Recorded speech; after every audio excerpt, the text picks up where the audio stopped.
If a behemoth blitzkrieg is what you crave, here is a movie that can surely conquer your kaiju sweet tooth. Godzilla, Mothra, and King Ghidorah, Giant Monsters All-Out Attack is the tedious title, but for sanity's sake, All-Out Attack will suffice for this review. Once again, Godzilla is a malevolent monster devoid of congenial qualities. The burden of beating Godzilla does not weigh solely on the shoulders of man, but with fantastic entities, too. Fans of the franchise should recognize said entities, for they are Baragon, Mothra, and Ghidorah. That's correct, Ghidorah's on the side of good this time around. I had to get used to the idea of Ghidorah's respectable circumstance when watching this movie, because I've been conditioned to view the Golden Dragon as the consummate final boss of Godzilla lore, even more so than Mechagodzilla. It all fits together nicely, however, as the story unfolds and Godzilla's depravity becomes more apparent. By the way, Godzilla doesn't have pupils, reminiscent of a Sam Raimi ghoul. Creepy. Well, not as creepy as the Shin Godzilla incarnation, but a runner-up, I think. I'll point out the obvious that All-Out Attack isn't connected to any previous Godzilla movies with the exception of the original 1954 film. Emphasis is put on Godzilla's original attack, and it's important to note that Japan has been monster-free ever since. Because the government destroyed media and documents to cover up the military's inefficiency in dealing with Godzilla, many people flippantly mock the notion of Godzilla returning. In fact,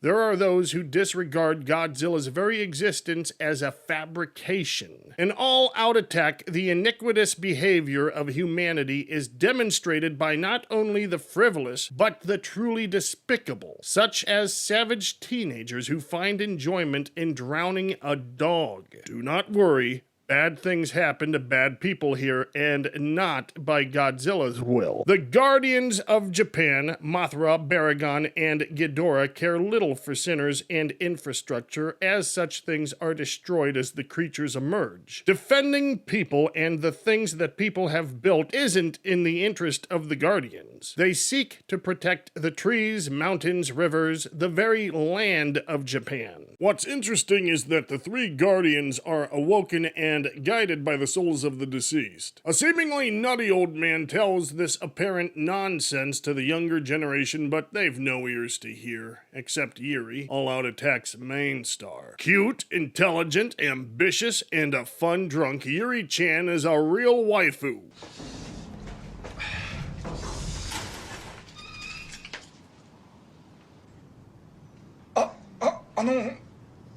ゆりさんを送ってまいりました。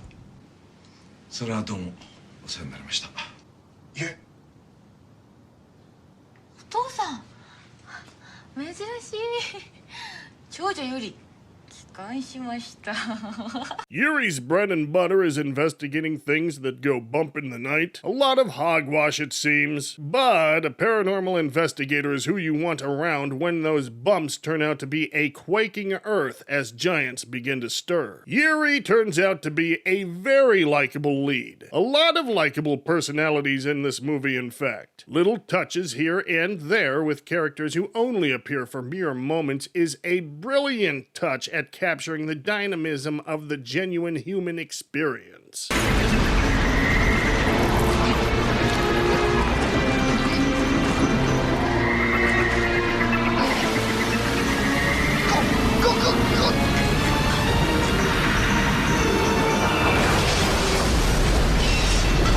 Humorous as a man who can't control his willy on account of a giant monster may be, that's what I'm talking about regarding the human experience that is demonstrated throughout the movie. From the goofy to the deplorable, it's all here. I should mention that Yuri's father is no small fry, for he is an admiral. A key part of All-Out Attack, the admiral is connected to his daughter's quest to uncover the mysteries of the Guardians, while serving as a portal for the viewer to see into the military operations of the Japan Self-Defense Forces. The Admiral's part in the movie becomes especially paramount by the end of the movie when he leads by example in attempting to bring Godzilla down. Yuri's star also rises when she becomes determined to stream Godzilla's showdown with the Guardian monsters to the entire world. Human drama is fantastic when produced correctly, but let's talk about the real cash draw. Giant monsters beating the hell out of each other. Baragon is the first Guardian to challenge Godzilla, and it's a horrible mistake. Godzilla is far more powerful. Baragon only serves as a warm-up before the main event. As Mothra and Ghidorah combine their efforts, kaiju magic is created. Yes, I really am not exaggerating when I brag that All Out Attack's final battle is one of the greatest monster clashes I've had the pleasure of seeing. An epic struggle for victory as Godzilla's wrath becomes more and more devastating. I'll say no more about it. If you haven't seen All Out Attack, do so now. It's that good of a movie.